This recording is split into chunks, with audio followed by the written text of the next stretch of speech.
तो इस मूवी की स्टार्टिंग में हमें पता चलता है कि क्रिमिनल्स के लिए एक दूसरी जगह बनाई गई थी, जो कि बहुत बड़े से जलते हुए रेगिस्तान में एक छोटी सी जगह पे रहा करते थे।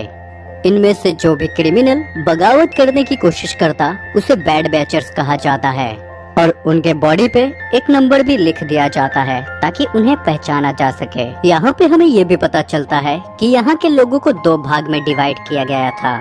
एक नॉर्मल इंसान होते हैं और दूसरा होता है कैनिबल्स का ग्रुप, जो कि इंसानों को खाया करते हैं। तभी हम यहाँ पे पुलिस वालों को देखते हैं जो कि एक नए कैदी यानी कि एक लड़की को लेके आते हैं। वो इस लड़की को इस जगह पे छोड़ देते हैं। यहाँ पे टोटल 5000 से भी ज्यादा क्रिमिनल्स होते हैं और इस जगह को बड़े बड़े जालों से घेरा होता है ताकि कोई भी क्रिमिनल यहाँ से भाग न सके। हार्लिन नाम की ये लड़की जब अंदर जा रही होती है तो वो एक बोर्ड देखती है जिस पे लिखा होता है कि ये जगह अमेरिका के अंडर नहीं आता, मतलब इसके बाद अगर आपके साथ कुछ भी होता है तो उसके जिम्मेदार आप खुद रहोगे। बहुत गर्मी होने के कारण आर्लिन उस कार में जाके बैठ जाती है, लेकिन इस बेवकूफ को ये नहीं पता होता कि सामने से दो कैनिबल्स आ रहे थे। यहाँ पे आर्लिन कार से निकल के भागने की कोशिश करती है, लेकिन अब तक देर हो चुकी थी। वो कैनिबल्स आर्लिन को पकड़ लेते हैं। जैसे आर्लिन की आँख खुलती है तो वो देखती है उसे किसी ने बांध के रखा था। तभी एक लेडी उसके पास आती है और उसके हाथ को काटने लगती है, जिसके बाद वो आर्लिन के पैर को भी काट लेती है।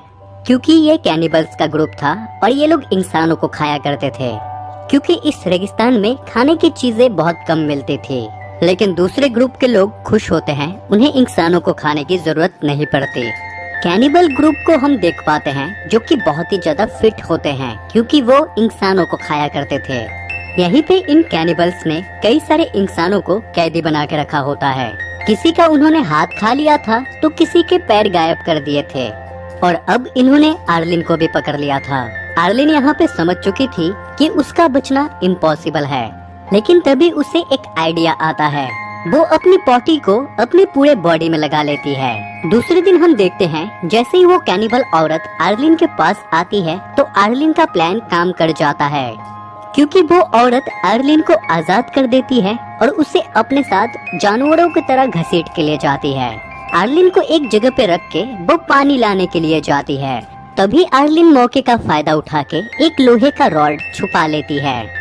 अब वो औरत जैसे ही आती है तो वो अपने काम में बिजी होती है।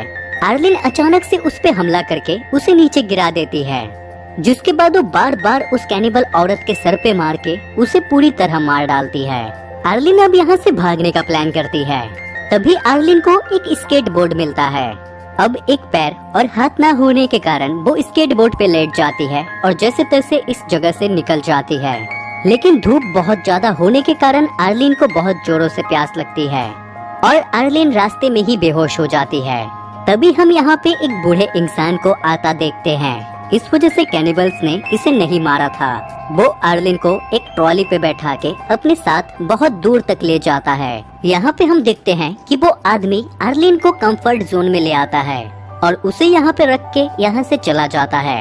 अब यहाँ पे हम 5 महीने बाद का टाइम देखते हैं, जहाँ पे आर्लिन के पास एक नकली पाव होता है, मतलब कंफर्ट के लोगों ने उसे बचा लिया था। यहाँ पे हम कंफर्ट के लोगों को देख पाते हैं जिनकी जिंदगी कैनिबल से बिल्कुल ही अलग होती है, क्योंकि यहाँ पे ये सभी इंसानों की तरह रहा करते थे। इनके पास घर होता है, खाना होता है, यहाँ तक कि मेडिकल का सामान तक होता है। दूसरी तरफ हम एक कैनिबल फैमिली को देख पाते हैं। यहाँ पर हम इस फैमिली के लीडर मियामी को देख पाते हैं, जो कि एक बहुत ही अच्छा पेंटर था और वो अपनी बेटी की पेंटिंग बना रहा होता है। तभी मियामी मैन अपने एक प्रिजनर के पास जाता है जिसे उसने कैद करके रखा था। वो उसे मार देता है और आज के रात का खाना तैयार करता है, जिसके बाद ये फैमिली आज के रात का खाना खाती है। दूसरी तरफ हम आर्लिन को देख पाते हैं, जो कि अपनी बॉडी पार्ट्स को खोकर बहुत ज्यादा दुखी होती है। वो उन बॉडी पार्ट्स को मिस कर रही थी और वो ये भी सोच रही होती है कि अगर उसके बॉडी पार्ट्स अभी होते तो वो कितनी खूबसूरत लगती। उसी के साथ आर्लिन को कैनिबल्स के ऊपर गुस्सा भी आ रहा था, क्योंकि उन्हीं की वजह से उसका ऐसा हाल हुआ था। कैनिबल से बदला लेने के लिए वो यहाँ से एक गन लेती है और इस जगह को छोड़ के चली आती है। कंफर्ट से निकलने का एक दूसरा रास्ता होता है जहाँ से आर्लिन निकल जाती है। दूसरी तरफ हम मियामी की वाइफ को देखते हैं जो कि घर के सामान लाने के लिए जाने का सोचती है, जिसके बाद वो अपनी बेटी को लेके एक जगह पे चली आती है जहाँ पे वो कूड़े में से सामान उठा रही थी। तभी यहाँ पे आर्लिन भी चली आती है और इन्हें देख लेती है। जब यहाँ पे आर्लिन को पता चलता है कि ये दोनों कैनिबल है तो वो डिसाइड करती है कि वो इन दोनों को मार डालेगी। ये औरत आर्लिन से कहती है, प्लीज मुझे जाने दो, मैंने तुम्हारा कुछ नहीं बिगाड़ा। लेकिन आर्लिन उस औरत की एक बात नहीं मानती। वो उससे कहती है, मैंने भी तुम जैसे कैनिबल लोगों से अपने जान की भीख मांगी थी, लेकिन उन लोगों ने मेरी एक बात नहीं सुनी, उन्होंने मेरा हाथ काट लिया। ये कहते ही आर्लिन गुस्से में आके मियामी की वाइफ को शूट करके मार डालती है। जैसे मियामी की वाइफ मर जाती है तो बच्ची यहाँ पे कुछ नहीं बोल पाती, क्योंकि उसे समझ में ही नहीं आता कि अभी अभी हुआ क्या। लेकिन बच्ची को चुप देख के यहाँ पे आर्लिन पिघल जाती है। वो समझ जाती है इसमें बच्ची का कोई कसूर नहीं है और वो डिसाइड करती है वो बच्चे को नहीं मारेगी। जिसके बाद आर्लिन इस बच्ची को लेके अपने साथ कंफर्ट चली आती है, लेकिन रास्ते में ही एक इंसान ने इन्हें देख लिया था। यहाँ पे इस बच्ची को एक रैबिट पसंद आता है तो आर्लिन ये रैबिट इस बच्ची को खरीद देती है। आर्लिन इस बच्ची को अपने घर ले आती है, लेकिन अब शाम हो चुकी थी और मियामी की वाइफ और बेटी जब घर नहीं आती तो मियामी उन दोनों को ढूंढने के लिए बाहर निकल पड़ता है। मियामी उसी जगह पे जा पहुंचता है जहां पे उसकी वाइफ कचरे उठाया करती थी। यहाँ पे वो अपनी वाइफ के लाश को देख पाता है जिसे कि कौवे खा रहे होते हैं, लेकिन उसे अपनी बेटी कहीं पे भी नजर नहीं आती। तभी यहाँ पर मियामी को वही भिखारी आदमी दिखता है तो मियामी जाता है उस आदमी के पास और अपनी बेटी का स्केच दिखा के उससे पूछता है, क्या तुमने इसे कहीं पे देखा है? तो वो आदमी कहता है कि हाँ मैंने इसे देखा है, लेकिन मैं तुम्हें इसका पता तभी बताऊंगा जब तुम मेरी भी इसी तरह एक अच्छी सी स्केच बना के दोगे। तो मियामी के पास कोई रास्ता न होने के कारण वो अपने गुस्से को घोट जाता है और इस आदमी की एक मस्त सी पेंटिंग बना के देता है। उसके बदले में ये आदमी उस पेंटिंग में लिख देता है कि फाइंड कंफर्ट, मतलब तुम्हारी बेटी कंफर्ट में है, तुम्हें उसे ढूंढना पड़ेगा। दूसरी तरफ हम आर्लिन को देख पाते हैं जो कि उस बच्ची को एक डिस्को में लेके आती है। इस डिस्को में इस कंफर्ट का सबसे अमीर आदमी होता है जिसका नाम ड्रीम था। सभी ड्रीम को बहुत पसंद किया करते थे क्योंकि ड्रीम एक लौता ऐसा इंसान था जो कि पूरे कंफर्ट जोन में ड्रग सप्लाई करता था। और उस ड्रग की सबसे स्पेशल बात ये थी कि उसके अंदर एक तरह का मैजिक था। जो भी उस ड्रग को कंज्यूम करता था वो अपनी दुनिया से अलग किसी और दुनिया में ही खो जाता था। उन सब इंसानों को ऐसा फील होने लगता है जैसे मानो वो ड्रीम में आ चुके हो। इसी वजह से तो उस सप्लायर को ड्रीम कह के सब बुलाते थे और ड्रीम इस कंफर्ट का मेयर भी था। ड्रीम यहाँ पर पार्टी में सभी को ड्रग देता है तो अर्ली भी यहाँ पे ड्रग ले लेती है। दूसरी तरफ मियामी की बेटी के हाथ से वो रैबिट छूट के भागने लगता है तो ये बच्ची उसका पीछा करते हुए जाती है और इसी चक्कर में ये बच्ची खो जाती है और आर्लिन से दूर हो जाती है। ड्रीम इस बच्ची को देख लेता है और उसे अनाथ समझ के अपने साथ ले जाता है। दूसरी तरफ आर्लिन उस बच्ची को ढूंढ रही होती है, लेकिन ड्रग के असर होने के कारण आर्लिन को कुछ समझ में नहीं आता। उसे ऐसा लग रहा था जैसे वो ड्रीम में आ चुकी है और उसे अपने आसपास की हर चीज बहुत खूबसूरत लग रही थी। बच्ची को ढूंढते हुए आर्लिन कब कंफर्ट जोन से बाहर चली आती है उसे पता ही नहीं चलता। और तभी यहाँ पे हम देखते हैं कि मियामी उसके पास ही खड़ा होता है। दूसरे दिन जब आर्लिन की आंखें खुलती है तो वो देख पाती है कि मियामी उसके सामने खड़ा होता है। यहाँ पे आर्लिन देखती है कि मियामी के पास उसका वो पैर था जिसके बिना वो चल नहीं सकती। मियामी आर्लिन को अपनी बच्ची का फोटो दिखाता है और उससे पूछता है कि क्या तुमने इसे देखा है, लेकिन आर्लिन यहाँ पे एकदम कच्चा झूठ बोल देती है और कहती है नहीं तो। और यहाँ पे हमें पता चलता है कि कंफर्ट जोन में एक रूल था, कोई भी कैनिबल उसके अंदर नहीं आ सकता था वरना उसे मार दिया जाता। इस वजह से मियामी मैन यहाँ पे आर्लिन से कहता है कि तुम्हें मेरी बच्ची को ढूंढ के लाना पड़ेगा। और वो मियामी से कहता है अगर तुमने ऐसा नहीं किया और चालाकी करने की कोशिश की तो मैं तुम्हें किसी भी हालत में ढूंढ लूंगा और तुम्हें मार डालूंगा। तो आर्लिन उसकी बात मान जाती है और उसके बाद ये लोग आगे बढ़ने लगते हैं। जैसे ये लोग थोड़ा आगे जाते हैं तो इनकी मुलाकात एक कैनिबल के साथ होती है जो कि मियामी से कहता है तुम इस लड़की का एक हाथ काट के मुझे दो जिसके बदले में मैं तुम्हें फ्यूल दूंगा वरना तुम यहाँ से नहीं निकल पाओगे। तो मियामी उसकी बात बहुत आसानी से मान जाता है और आर्लिन को उसे सौंप देता है। ये कैनिबल आदमी जैसे आर्लिन को लेके जा रहा था, तभी मियामी पीछे से उस पे हमला कर देता है और तुरंत उस कैनिबल आदमी की मौत हो जाती है। वीडियो में आगे बढ़ने से पहले आप जरूर से बताना कि आप कौन से कंट्री से हो।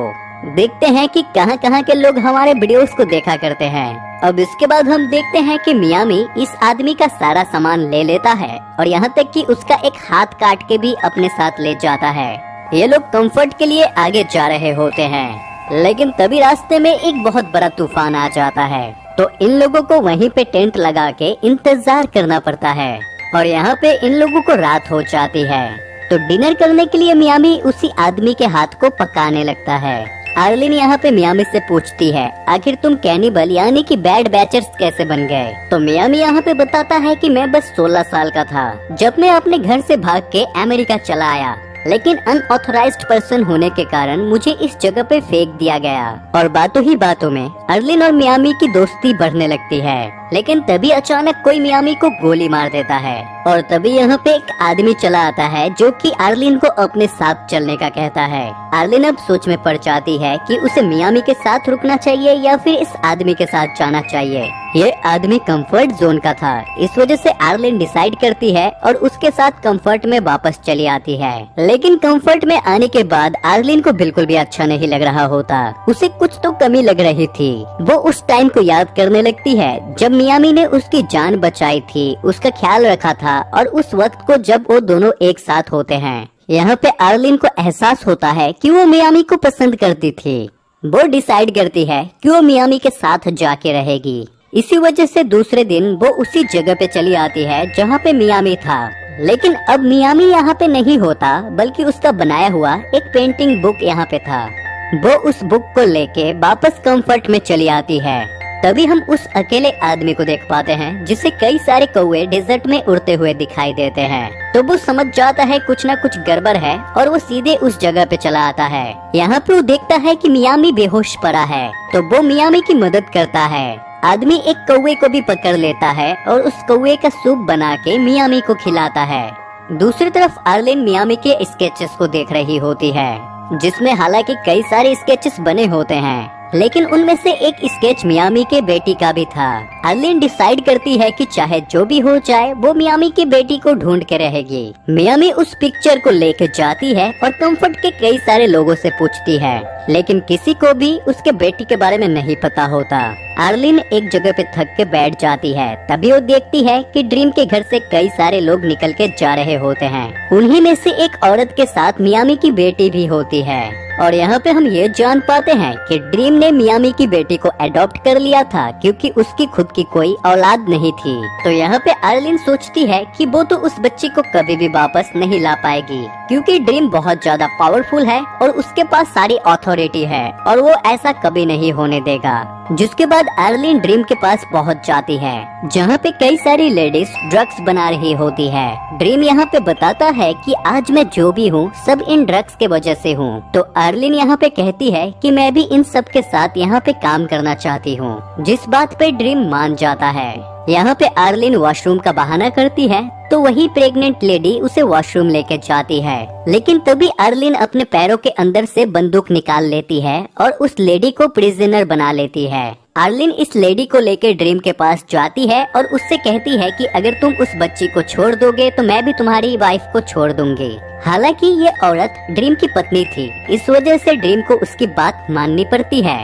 आर्ली उस लेडी और इस बच्चे के साथ मिलके एक कार से यहाँ से निकल जाती है और वो कंफर्ट जोन से बाहर आने के बाद इस लेडी को यहाँ से जाने देती है। जिसके बाद आर्लिन इस बच्ची को लेके आगे जाने लगती है और तभी हम रास्ते में मियामी मैन को देख पाते हैं, जो कि उस अकेले आदमी के मदद के वजह से अब बहुत अच्छा हो चुका था।